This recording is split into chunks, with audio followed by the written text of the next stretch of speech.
नमस्कार, मैं राकेश परमार और आप देख रहे हैं महत्वपूर्ण मुद्दा। मित्रों, महत्वपूर्ण मुद्दे में आज सबसे महत्वपूर्ण विषय तो ये था कि मैं जिस प्रदेश उत्तर प्रदेश का रहने वाला हूं, वहां के योगी आदित्यनाथ जी ने आज अपने दूसरे कार्यकाल का शतक सफलतापूर्वक लगाया। शतकीय पारी में उन्होंने हजारों रन बनाया और लाखों कैच पकड़े। मतलब बहुत सारे माफियाओं का बेनामी संपत्ति को अधिकृत किया। उसके बाद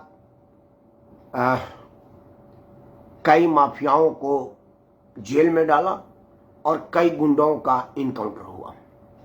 ये सब उपयोगिता उपलब्धता पूज्य योगी आदित्यनाथ का था। महत्वपूर्ण मुद्दा में ये एक विषय हो सकता था, लेकिन मैंने इसको महत्वपूर्ण मुद्दा नहीं माना।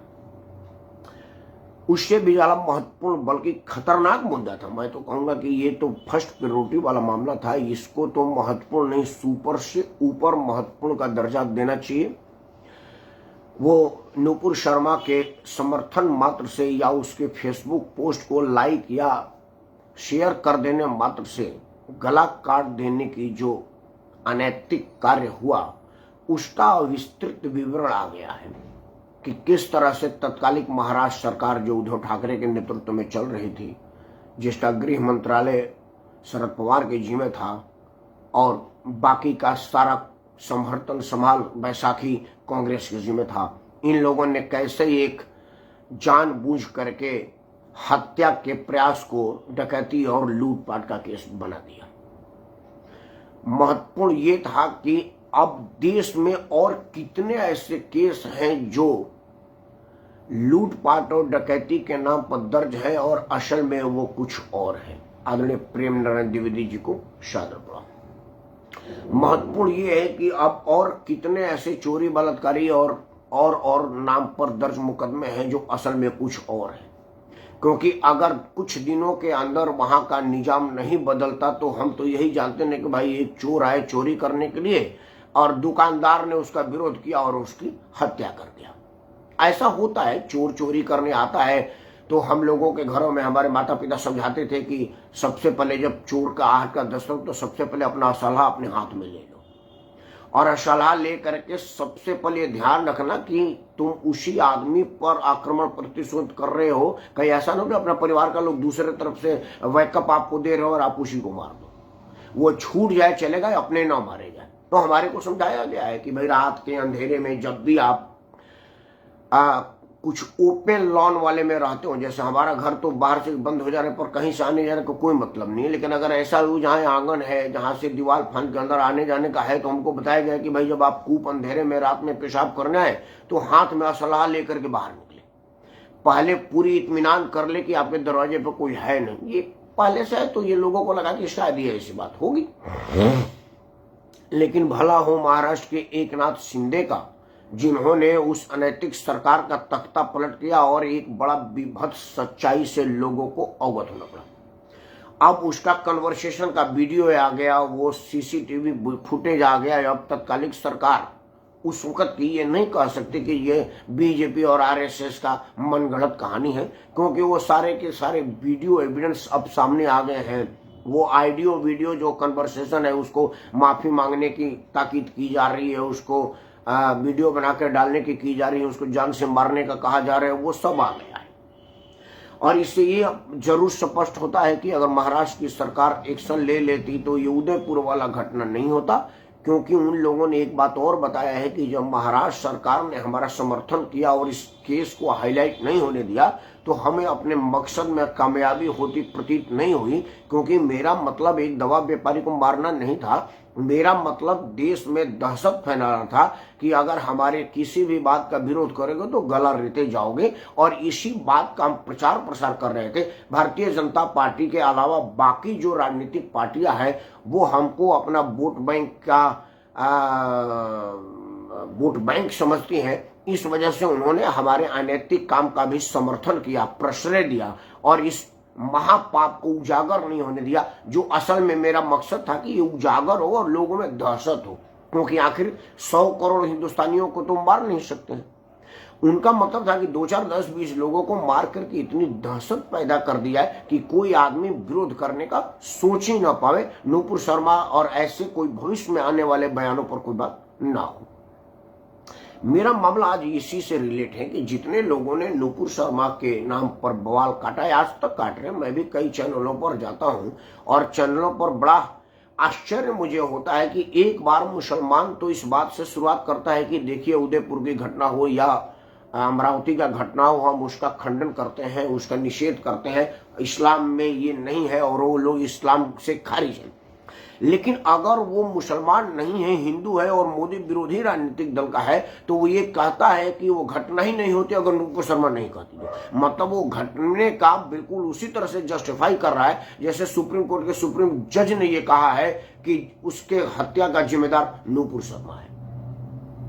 मतलब ये एक समझने वाली बात है। खैर, सुप्रीम कोर्ट के जज ने कहा, वो तो एक फिल्म आई है मिशन कश्मीर फाइल, जिसमें डायलॉग है कि सरकार चाहे बेशक उनकी हो, सिस्टम हमारा है। तो सुप्रीम कोर्ट में अभी सिस्टम भारतीय जनता पार्टी का स्थापित नहीं हो पाया है क्योंकि कोलिजियम की सरकार है और वो पहले की नियुक्तियां हैं, और पहले किसकी सरकार थी अब बताने की जरूरत नहीं है।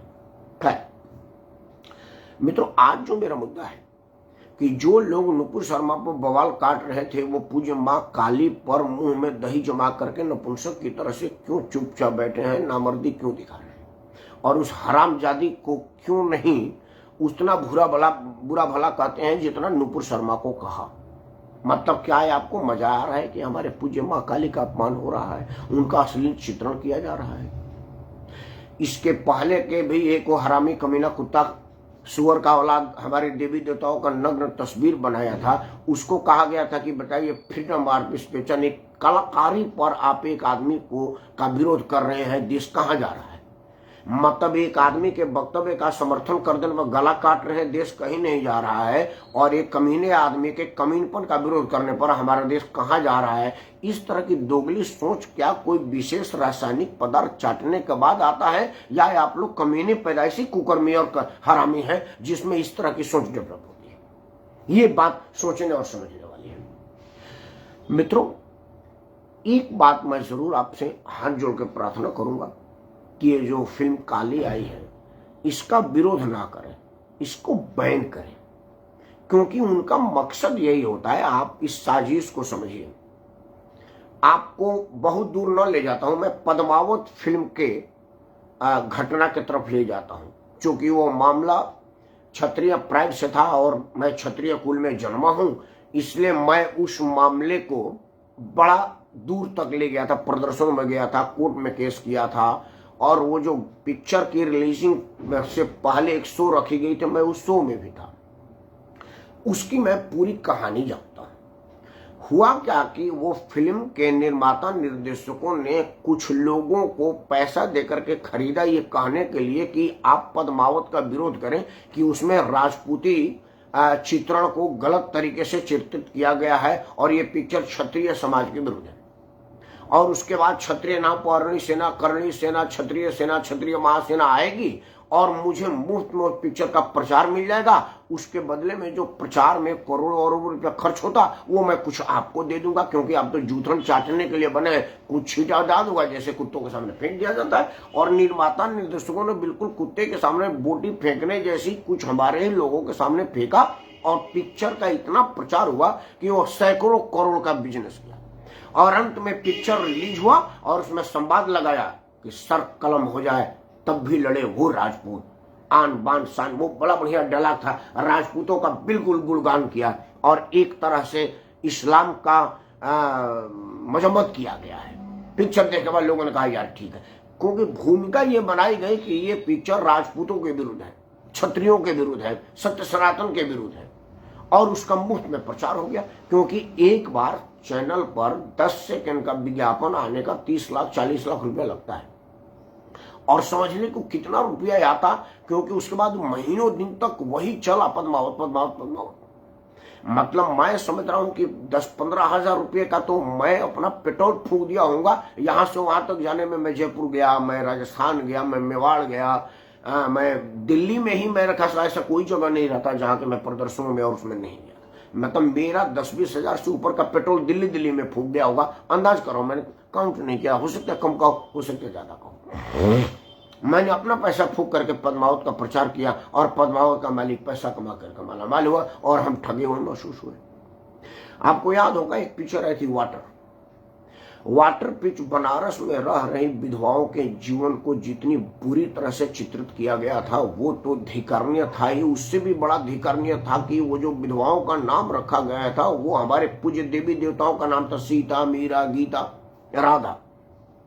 और उन लोगों के अनैतिक चित्र को चित्रित किया गया था, अनैतिक कार्य को दिखाया गया था और उसको इसलिए किया गया था ताकि उस पिक्चर में ये हिंदू नाम देख करके हिंदू धर्म के मानने वाले लोग इसका विरोध करें और मुफ्त में मेरा पिक्चर का प्रचार हुआ यही। थोड़े दिन के लिए पिक्चर बैन हुई, जब ठंडा हो गया तो वो रिलीज हुआ और वो जो मुनाफा कमाना था उसके निर्माता निर्देशक कमाए। कहीं यही उद्देश्य इस हरामजादे का तो नहीं है ना कि भाई आप एक काम करिए, सिगरेट पीता हुआ एक दिखा दीजिए। सोशल मीडिया आजकल इतना स्ट्रांग है, मेन मीडिया में आवे ना आवे आजकल तो हर आदमी के पास मोबाइल है, कहीं डाल दीजिए ये पूरा वीडियो सर्कुलेट हो जाएगा और मुझे मुफ्त में बैठा बैठा वो पिक्चर प्रचारित हो जाएगा। क्योंकि उसके निर्माता निर्देशक ने कहा है कि आप पहले पिक्चर देखिए, आप देखेंगे तो मेरा तारीफ करेंगे। मतलब आमंत्रित करते हैं कि आप पिक्चर देखें, जो लोग पिक्चर देखेंगे पिक्चर हिट होगी।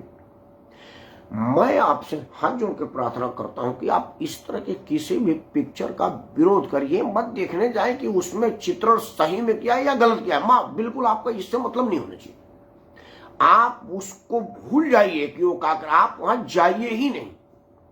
आज आपको लग रहा है कि ये हमारे देवी देवताओं का गलत चित्रण हुआ है, कानून क्या करेगा वो कानून का काम है। वैसे भी कानून सत्य सनातन के साथ कहा है। जज साहब कहाँ कह रहे हैं कि जी को आराम मच जाएगा। जज साहब ने उसके लिए ना शो मोटो लिया ना उस पर कोई केस होगी तो कहेंगे, क्योंकि उनको सत्य सनातन से क्या मतलब है।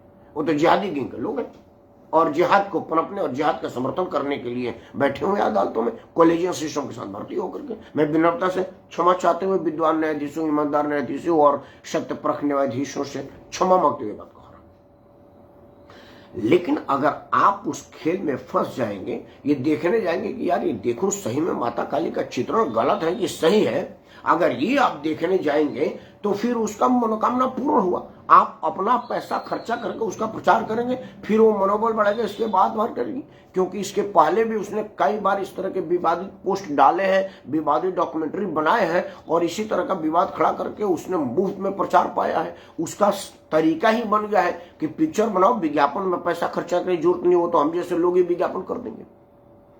आजकल फिल्मों का बजट मान लो 100 करोड़ का होता है तो उसमें 50 करोड़ रुपया फिल्म के प्रमोशन के लिए अलग रख दिया जाता है, क्योंकि 50 करोड़ में पिक्चर बनती है और 60 करोड़ में उसका प्रमोशन होता है। तो ये प्रमोशन का एक पीआर गैंग का ये ट्रिक है कि भाई आप कैसे करेंगे, क्या करेंगे ताकि ये हिट करें और मुफ्त में प्रचार हो। क्योंकि टीवी चैनलों पर आप प्रचार कराएंगे, रेडियो में कराएंगे, एफएम में कराएंगे, दीवार पर पोस्टर कराएंगे, वॉल पेंट करवाएंगे, लाखों करोड़ रुपया खर्चा होगा। लेकिन अगर आप मुफ्त में सोशल मीडिया पर छोड़ दे तो हम जैसे लोग प्रचार कर देंगे। मेरा इसलिए मैं बार बार वो पिक्चर का नाम लेना नहीं चाहता और वो पिक्चरों का नाम लेना नहीं चाहता। आप उन सब चीजों का सिर्फ और सिर्फ एकमात्र उपाय है कि आप उसको बहिष्कार करें, ना ऑनलाइन देखें ना ऑफलाइन देखें। आपको जान करके खुशी होगी कि ये कुछ हम जैसे लोगों का अनुरोध और आप लोगों की सजगता ने असर किया है। आपको जान करके आश्चर्य होगा कि जब दिल्ली में बवाल कट रहा था तो एक फिल्म अभिनेत्री अपने पिक्चर की साइलेंटली प्रचार करने के लिए जेएनयू में चली गई। उसने कुछ नहीं बोला, जेएनयू में उसने कोई बयान नहीं दिया और उसके पीआर टीम ने उस अभिनेत्री का फोटो खींच करके पोस्टर पर लगा दिया और खुद ही लिखा कि बाइकाट उसका फिल्म। पीआर गैंग ने ही उसके फिल्म का बाइकाट करने का अनुरोध किया और पूरा ट्रेंड को करने लगा सोशल मीडिया पर कि boycott film, boycott film, boycott film. सहमत जी कुश भाई, नमस्कार। बाइकाट फिल्म और वो फिल्म बाइकाट। हालांकि एक बात जरूर हुआ कि पीआर गैंग की साजिश सफल नहीं हुई और वो फिल्म छपाक से आई थी और तपाक से खत्म हो गई। जी कुछ भाई, नमस्कार। वो उसको बाद में समझ में आया, तो उसको जब दोबारा बोला गया था, हालांकि उस तो चर्सी थी, मुंबई पुलिस ने चरस पीते हुए उसको पकड़ा भी था, वो तो नारकोटिक्स के सामने भी आई थी, तो उसको चरस पिला करके बुलाया गया था। लेकिन बाद में चरस के नशे के बाद भी उसको लगा अगले फिल्म के लिए वो किसी साजिश का शिकार नहीं हुई, और वो ऐसे किसी साजिश के तहत इस तरह का करने का प्रयास नहीं किया। उसी तरह से एक फिल्म और आई थी जिसकी अभिनेत्री ने कहा था कि हम किसी को बुलाने थोड़े जाते हैं कि आके मेरा सिनेमा देखो। अरे तुम खुद आते हो, ललायत हो हमारा लटके झटके देखने के लिए, लाठी खाते हो पुलिस का, घर से चोरी करके पैसा ले आते हो, माता पिता से झूठ बोलते हो और आकर के हमारा लटके झटके देखते हो, तुम ललायत हो, लाट टपकाते हो, कुत्ते जैसे तुम्हारे स्वभाव है। उस समय नेत्र ने कहा था, मैंने नहीं कहा था भाई, मतलब एकदम आप में समझना मैं कह रहा हूँ ना, वीडियो पे यूट्यूब पर खोज लीजिए, गूगल पर डालिए, उस हरामी अभिनेत्री का बयान आ जाएगा। अब लोगों को जब उसका सिनेमा आया तो याद आ गया कि यार उसने कहा था, लोगों ने बाइकाट कर दिया। नेगेटिव थम्सअप का जो था वो इतना हुआ कि उस पिक्चर को फ्लॉप होना पड़ा, वो ऑनलाइन रिलीजिंग करने का उसने खा भी छोड़ दिया। उसके बाद एक और अभिनेता था, उस अभिनेता ने कहा था कि यार शिवलिंग पर दूध चढ़ाने से बढ़िया है कि वो किसी गरीब को दे दिया जाए। हालांकि उसने चादर चढ़ाने का ऑब्जेक्शन नहीं किया था, उसने ये नहीं कहा था कि भाई ये जो नीचे दफन है वो मुर्दों को ठंड नहीं लगती है, वहां पर चादर चढ़ाने का क्या मतलब, वो चादर किसी गरीब मुसलमान को ही दे दो, बेचारा ठंड में सिकुड़ रहा है, उसने ये कहने की हिम्मत नहीं की। लेकिन हमारे सोशल मीडिया पर तो वो सब जो मैं बोल रहा हूँ सोशल मीडिया पर 10-20-5 साल बाद भी लोग चाहेंगे तो इस वीडियो कटिंग को निकाल सकते हैं, निकल रहा है ना आजकल कई लोगों का वीडियो। भाई आज महाराष्ट्र में सरकार बदली है तो वो देवेंद्र फडणवीस का वो ऐतिहासिक बयान आ रहा है ना कि मेरा पानी उतरता देख, मेरे किनारे पर घर मत बनाना, मैं समुद्र हूं लौट के आऊंगा, आ रहा है ना, उन्होंने 2.5 साल पहले सदन में दिया था, आज चल रहा है। उसी तरह से ये बयान चल रहा है। लोगों ने कहा कि भाई उसका फिल्म देखने से बढ़िया है कि वो जो 250-300 रुपये का टिकट है वो किसी गरीब में बांट लो, मनोरंजन करो, वो खुश होगा, तुम खुश होगे, आनंद आएगा, इस तरह का काम होगा। लोगों ने कहा ना भाई, उस भाई ने मुझे मार्गदर्शन दिया है, मैं चाहता हूं उनकी बात को पढ़ लूं। आपने लिखा है कि कोयले में सीधे पाए हुए हीरे की पहचान सबको नहीं भाई, परमार जी और सुधीर के डीएनए में फर्क नहीं समझ आया। कुछ भाई ये आपका बड़कपन है, आपका आशीर्वाद है, आपका विनम्र स्वभाव है, आप बहुत काइंड है। मैं उतना बड़ा आदमी नहीं हूँ, सुधीर बहुत बड़े आदमी है, हालांकि मेरे मित्र है सुधीर, और वो भी एक मित्र थे जो बेचारा अब नहीं रहा, मुझे उसके देहांत का भी बड़ा अफसोस हुआ था। हालांकि ईश्वर ने इस पर कृपा किया था, इसको भी कोरोना हुआ था और ये फाइटर आदमी है, करोड़ों लोगों की दुआओं ने इसको वापस लाया था। तो मेरी तुलना इतने बड़े आदमी से ना करें। आपका आशीर्वाद के लिए हार्दिक आभार, हृदय से तल से आपका बहुत बहुत आभार और आपको सादर प्रणाम। तो मैं ये कह रहा हूं कि आप इन सब चीजों के याद को रखिए, उसको प्रचार में मत करिए। अगर आप उसका प्रचार नहीं करेंगे तो ये सब हतोत्साहित होंगे। मुझे जो लग रहा है, मेरा जो मानना है कि इनका सोच यही होता होगा कि आप कोई विवादित पोस्ट डाल दीजिए, विवादित बयान डाल दीजिए, लोग अपने आप उसको हाथों हाथ ले लेंगे और आपका प्रचार होगा। अंत में मैं एक बात, हर के बारे दो फिर के होते हैं, हर के बारे दो फिर के ही होते हैं। मित्रों, एक बात आप जरूर मानिए, इस देश में सबसे बड़ा घातक क्या है आप जानते हैं? सबसे बड़ा घातक है सत्य सनातन धर्म में फूट। और सत्य सनातन धर्म में फूट कोई आज से नहीं है। सत्य सनातन धर्म में फूट और भारतीयता में फूट 1857 की अंग्रेजों को जब मुंह की खानी पड़ी, उस वक्त उन्होंने देखा कि भाई लड़ाई मंगल पांडे ब्राह्मण, वीर कुंवर सिंह छत्री, झलकारी बाई मुसलमान, बेगम हजरत झलकारी भाई दलित, बेगम हजरत महल मुसलमान। यार ये क्या है देश, कैसा देश है? एक ही तरफ से लड़ रहा है, हिंदू मुसलमान सिख ईसाई सारे के सारे। तो उन्होंने इसमें पहले हिंदू मुस्लिम में भेद डाला, सिख ईसाई में भेद डाला। उसके बाद जब देश आजाद होने को आया तो हुआ कि भाई कैसे करें, तो उन्होंने सत्य सनातन धर्म में जात पात का भेद डाला, आरक्षण का बीज बोकर के, और स्थिति इतनी विकट कर दी। उसके बाद रही सही कसर जब लगा कि यार ये हो सकता है आरक्षण पर भी ये नाप बुद्ध के, क्योंकि लोग कहेंगे कि चलो भाई आरक्षण हमारी एक भाई को तो मिल रहा है, हमने क्या करना, मेरा भाई तो है। तो फिर उन्होंने कहा कि भाई ऐसा ना हो कि हिंदू धर्म का प्रचार हो। फिर उन्होंने धारा 30 और 30A लगाया। ये पंडित जवाहरलाल नेहरू ने इंट्रोड्यूस किया था। हालांकि पहले अटेम्प्ट में वो ये सफल नहीं हुए थे। जब सरदार पटेल के घनघोर विरोध के बाद उन्होंने इसको इंट्रोड्यूस करने से रोक दिया था, लेकिन जब अचानक सरदार पटेल का दुखद देहांत हो गया तो उनके पास सब रोकने वाला कोई था नहीं, क्योंकि पटेल के बाद तो बाकी सारा हाँ में हाँ मिलाने वाले थे, क्योंकि वो कांग्रेसी थे तो हाँ में हाँ ही मिलाएंगे। जब हाँ में हाँ मिलाने वाले लोग आ गए तब सरदार पटेल ने लगाया 30 और 30A का मतलब जानते हैं आप? ये आप सुन करके आश्चर्यचकित रहेंगे। इस देश में भारत के संविधान में इक्वलिटी का आधार है, मतलब हर आदमी को अपने धर्म जाति पंथ का प्रचार करने का अधिकार है, लेकिन हिंदू को नहीं है। 30A में हिंदू अपने धार्मिक प्रचार का स्कूल नहीं खोल सकता, धार्मिक प्रचार का संस्थान नहीं खोल सकता, लेकिन मुसलमान मदरसा खोल सकता है, गुरबाणी के लिए सिख खोल सकता है, पादरी चर्च खोल सकता है, हिंदू नहीं खोल सकता। बाकी सब धर्मों में आए हुए चंदे पर उन धर्म के लोगों का अधिकार है। जैसे मान लीजिए जो जकात आता है उसमें मुसलमान का अधिकार है, जो गुरु दक्षिणा गुरुद्वारे में आती है उस पर सिख भाइयों का अधिकार है, जो चर्च में आता है उस पर ईसाइयों का अधिकार है, लेकिन जो मंदिर में चढ़ावा होता है उस पर सरकार की नजर है और वो सरकार के पास जाता है, उस सरकार के निगरानी में रहता है। इस सब हमारे ऊपर डाला गया है ताकि हम फूट पड़े और हम इन सब चीजों पर सोच ना पाए। सबसे पहला और सबसे महत्वपूर्ण बात यह है कि जो लोग, देखिए कहा गया है ना कि अगर सांप और विषैला मिले तो कब पहले किसको मारे? विषैले को मारो, सांप को तो छोड़ दो, एक बार सांप को मार देंगे या सांप का जरूर उतर सके, लेकिन जो विषैला इंसान है उसका जरूर उतरना बड़ा मुश्किल है। उसी तरह से अगर कोई आदमी सत्य सनातन धर्म का विरोध सनातनी कर रहा है, उसका विरोध सबसे पहले करे, क्योंकि वो ज्यादा खतरनाक है।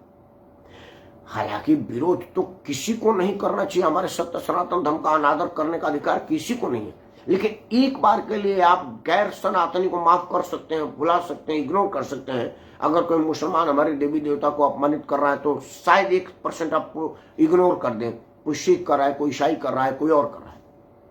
लेकिन अगर सनातनी कर रहा है तो समझ ली कि वो सनातनी ने दोगला है, वोट बैंक का गिद्ध है। वो उसको अपने ही माँ बाप को जो गाली दे रहा है उसके हाथ का पानी पीना भी तो मतलब आपके संस्कार को खत्म करना है।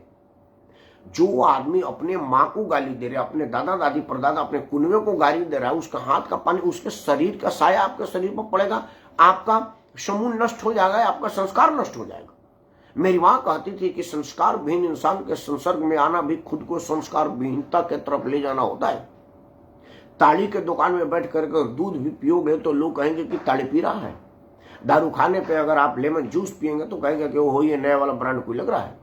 इसीलिए बद से ज्यादा बदनाम बुरा होता है, और ऐसे लोग जो इन तरह के लोग होते हैं, इन लोगों से बचाव ही आपका उपाय है। जिस तरह से कोरोना में कहा गया था ना कि कीप डिस्टेंस, उचित दूरी बनाकर रखें, तो इनसे बचाव ही उपाय है। उनसे जरूर बचिए जो सनातनी होते हुए भी सनातन धर्म का विरोध कर रहे हैं। अंत में मैं आपसे हाथ जोड़ के यही प्रार्थना करूंगा, 3 बात।